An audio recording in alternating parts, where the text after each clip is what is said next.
Bismillahirrahmanirrahim.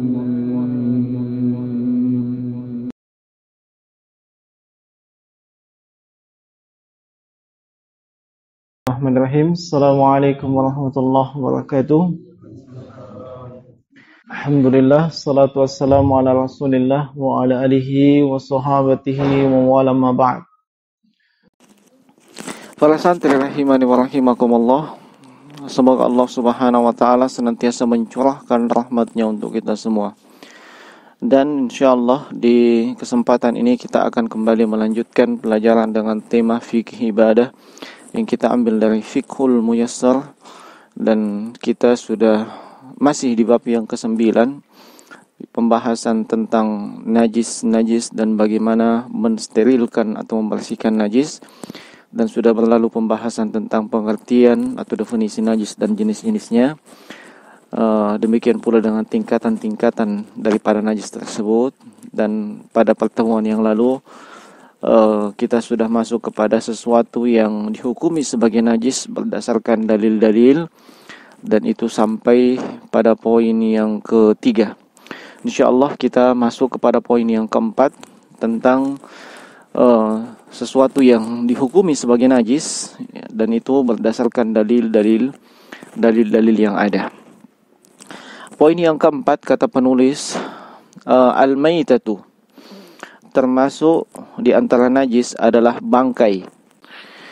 Wahia ma mata hatfu anfihi min ghairi zakatin syar'iyyatin. Apa yang dimaksud dengan bangkai? Yaitu apa-apa yang memiliki jiwa, yang memiliki nyawa, dan itu mati sendiri atau dibunuh, dan itu disembelih atau dibunuh tidak sesuai dengan tuntunan dalam syariat Islam. Semua yang seperti itu, itu dihukumi sebagai bangkai, dan bangkai itu hukumnya adalah najis. Mengapa demikian? Apa alasannya? Apa dalilnya? Liqaulihi ta'ala, illa an yakuna maitah.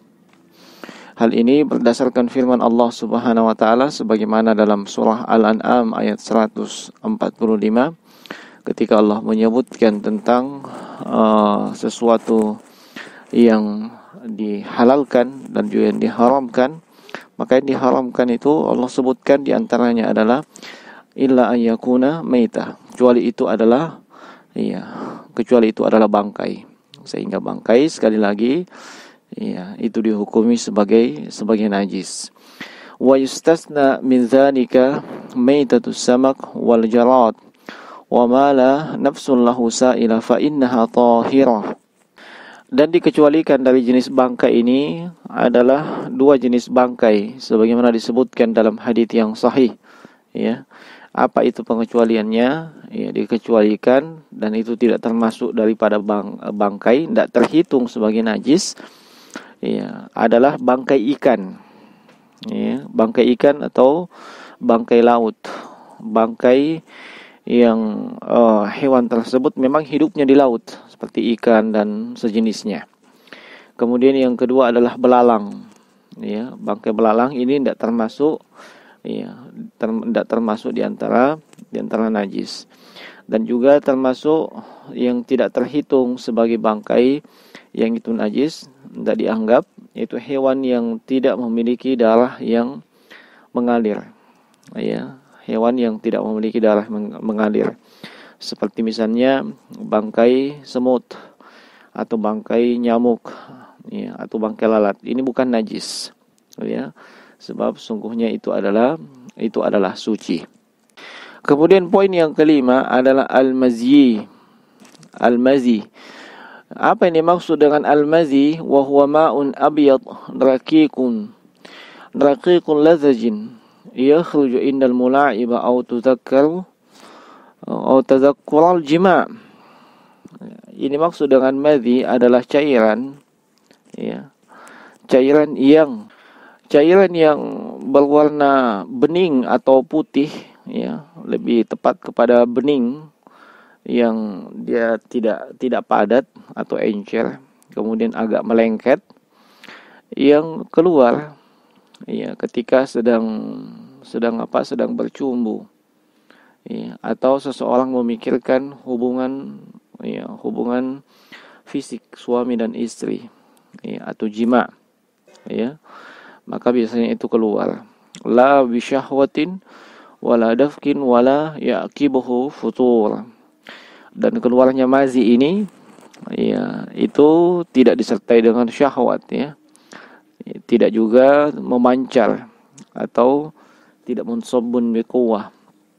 Dan kalau keluar, ya, cairan ini tidak menyebabkan tubuh menjadi lemas, ya. Tidak menyebabkan tubuh menjadi, ya, menjadi lemas. Warubbama la yahussu bi khurujihi. Ya.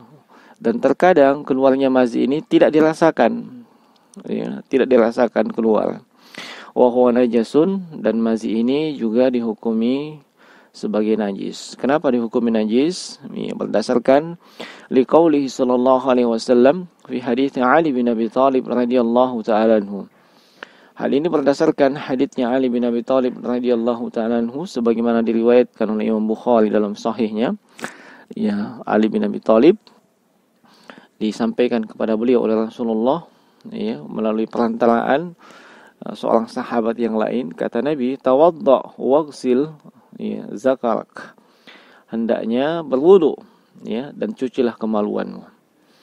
Ya, ini perintah Nabi supaya dia mencuci dan kemudian berwudu. Ini menunjukkan bahwasanya itu harus dibersihkan, dan itu menunjukkan bahwasanya itu adalah najis, ya. Kemudian yang keenam adalah al-wadi'i. Ya, al-wadi'i. Apa itu al-wadi'i? Al-wadi huwa ma'un abyad sakhin yakhruju ba'da al-baul. Yaitu cairan, ya, yang sedikit putih, ya, dan dia sakhin, agak tebal atau agak kental, yang biasanya keluar setelah seseorang itu kencing. Ya, biasanya setelah kencing, ya, ada yang keluar. Ya, dilihat saja tanda-tandanya. Kalau dia agak bening atau putih, kemudian agak padat atau kental, ya, maka itu dihukumi sebagai, ya, sebagai wadi. Wa man asabahu fa innahu yaghsil dzakarahu wa yatawadda wa la yaghtasil.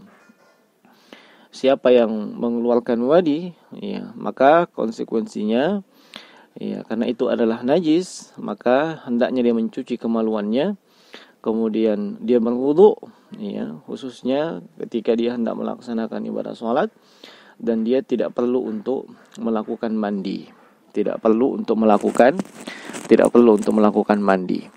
Kemudian poin yang ketujuh adalah damul haid, yang termasuk daripada najis yang ada dalilnya adalah darah haid.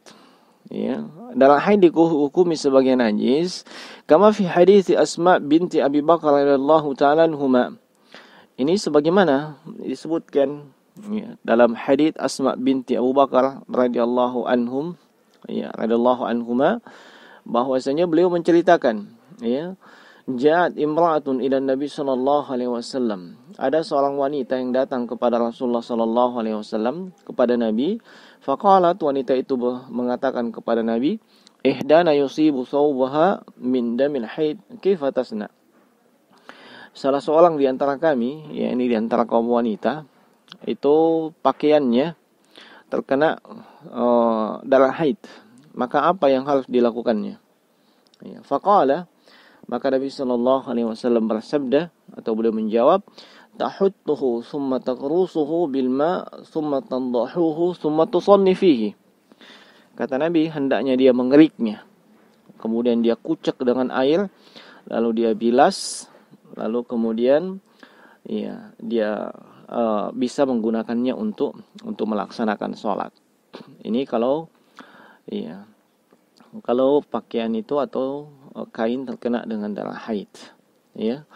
Nah, dan ini menunjukkan bahwasanya darah haid itu termasuk di antara, ya, di antara najis. Ini poin yang ketujuh.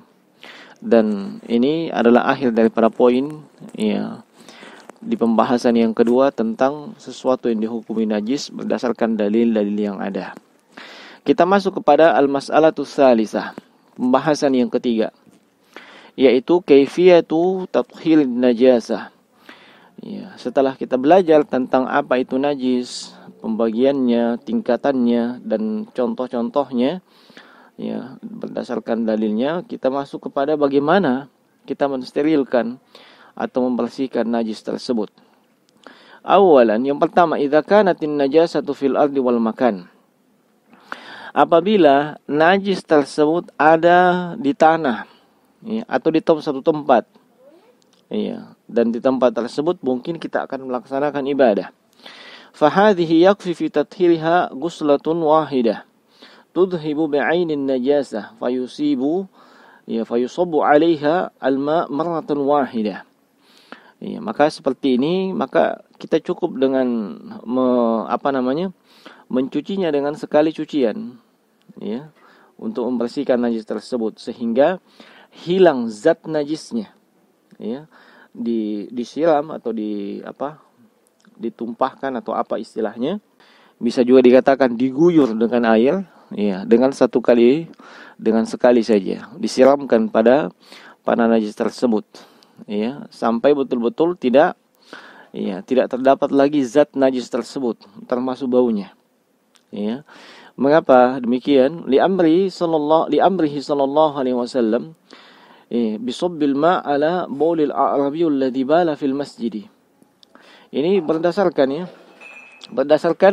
perintah Nabi sallallahu alaihi wasallam, ya, kepada para sahabat ketika itu untuk menyiram air pada kencing seorang Arab Badui yang pernah kencing di masjid, ya, dan hadisnya terdapat dalam Sahih Bukhari dan Muslim, ya, dan memang pernah terjadi di zaman Rasulullah. Ada seorang Arab Badui itu buang air kecil di masjid, ya, dan di penghujung hadis Nabi merintahkan, ya, untuk menyiram, ya, kencing tersebut dengan air, ya. Nah, ini supaya hilang najis tersebut. Dan itu untuk membersihkannya. Kemudian yang kedua, idza kanat an-najasatu ala ghairil ard. Apabila najis itu, ya, berada pada selain bumi atau selain tanah, ya, ka antakuna fi thawbi aw fil ina. Misalnya najis tersebut ada pada pakaian atau wadah atau bejana.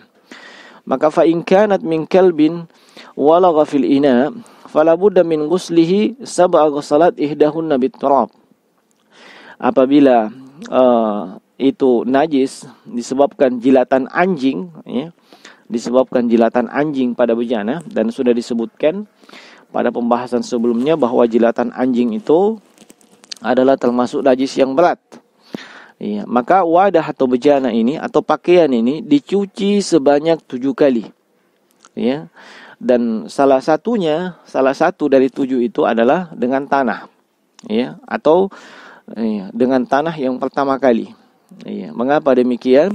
Liqaulihi sallallahu alaihi wasallam, hal ini berdasarkan sabda Nabi sallallahu alaihi wasallam, idza walagal qalbu fi ina'i ahadikum falyaghsilhu sab'an ulahunna bit turab. Sebab Nabi sallallahu alaihi wasallam itu pernah memerintahkan yang demikian. Kata beliau, apabila seekor anjing menjilat wadah atau bejana salah seorang antara kalian, maka hendaknya dia mencucinya sebanyak 7 kali. Dan yang kali yang pertama atau sebelum dia mencuci dengan air itu dicuci dulu digosok dulu dengan tanah. Ya, hadits ini dikeluarkan oleh Imam Muslim di dalam sahihnya. Kemudian wa hadzal hukmu 'amun fil ina'i wa ghairi kastiyabi wal furush. Ya, dan hukum ini, yakni hukum, ya, mencuci sesuatu yang terkena jilatan anjing, ya, maka ini hukumnya berlaku umum, ya. Berlaku umum apakah jilatan anjing tersebut pada bejana, pada pakaian atau pada selainnya. Ya, maka itu tetap disterilkan najisnya dengan dicuci sebanyak 7 kali dan diawali dengan tanah. Kemudian amman najasatul khinzir fasahihu annaha kasailin najasat. Ya, adapun kalau itu adalah najis, ya, berupa babi, najisnya babi, maka pendapat yang paling sahih, yang paling kuat di antara pendapatnya para ulama, bahwasanya, ya, itu sama dengan najis-najis yang lainnya. Sama dengan najis-najis yang lainnya. Yakfi ghusluha marratan wahida tulhibu bi'ainin najasa wa la yushtaratu ghusluha sab'a marrat. Ya. Karena ia sama dengan najis yang lain, maka cukup dicuci sekali saja. Ya. Selama itu bisa menghilangkan zat najisnya. Ya, bisa menghilangkan zat najisnya. Ya. Dan tidak perlu, tidak disyariatkan ya, dan tidak dipersyaratkan mesti dicuci sebanyak 7 kali. Ya. Yang jelas dibersihkan, dicuci dengan air. Ya, dan setelah kita lihat bahwasanya zat najisnya sudah tidak nampak, sudah hilang, sudah sirna, maka itu sudah cukup. Ya, tidak dipersyaratkan dicuci sebanyak 7 kali seperti jilatan anjing tadi. Kenapa? Ya, sebab tidak ada dalil khusus, ya, sebagaimana dalil terkait dengan mencuci jilatan anjing. Kalau jilatan anjing memang dicuci sebanyak 7 kali, dalilnya jelas. Ada tuntunannya dari Nabi sallallahu alaihi wasallam. Adapun untuk najis yang selain daripada itu, maka asalnya dicuci dengan dicuci sekali atau 2 kali atau selama dianggap bahwasanya zat najisnya itu sudah hilang. Termasuk diantaranya adalah baunya.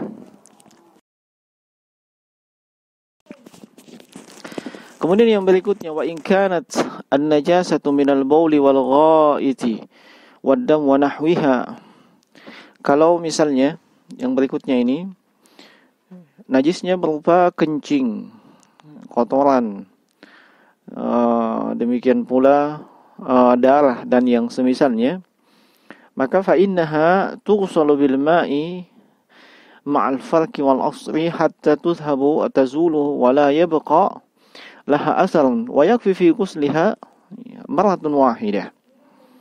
Maka itu dicuci dengan air, dengan cara digosok, kemudian diperas sehingga najisnya hilang dan tidak tersisa bekas-bekasnya. Jika cukup, maka bisa dicuci sekali saja. Ya, jika memang itu bisa menghilangkan ainun najas atau zat daripada najis tersebut. Wa yakfi fi tathhiri baulil gulam alladhi lam ya'kul at-ta'am an-nadh wa huwa rashuhu bil ma'. Adapun untuk kencing anak laki-laki yang belum mengkonsumsi makanan, ya, selain daripada ASI ibunya, maka cukup dipercikkan dengan air. Ya, cukup dipercikkan dengan air. Di qaulih sallallahu alaihi wasallam, ini berdasarkan sabda Nabi sallallahu alaihi wasallam, yughsalu min baulil jariyah wa yundahu min baulil gulam. Ya, kencing anak wanita itu dicuci dan kencing anak laki-laki dipercikkan dengan air. Haditsnya diriwayatkan oleh Imam Abu Daud, As-Sijistani, juga Imam Ibnu Majah, dan disahihkan oleh Syekh Al-Albani rahimahullahu taala. Kemudian ini juga berdasarkan hadits Ummu Qais bintu Mihsan al-Mutaqaddam. Ya, ini juga berdasarkan haditsnya Ummu Qais bintu Mihsan yang telah berlalu disebutkan di pembahasan yang sebelumnya.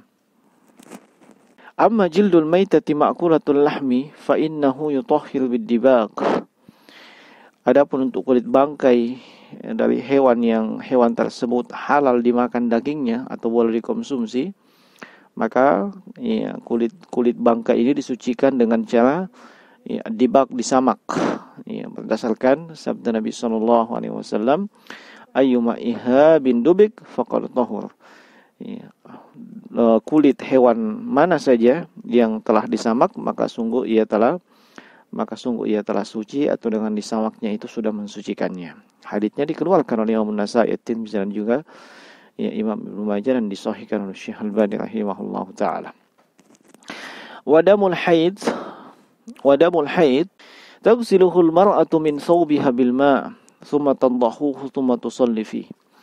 Adapun untuk darah haid yang mengenai pakaian, ya, maka dicuci dengan air, kemudian diusap, lalu bisa digunakan untuk sholat. Adapun mungkin masih tersisa bekas-bekasnya, ya, selama ainun najasah itu sudah hilang, maka itu tidak mengapa insyaallah taala.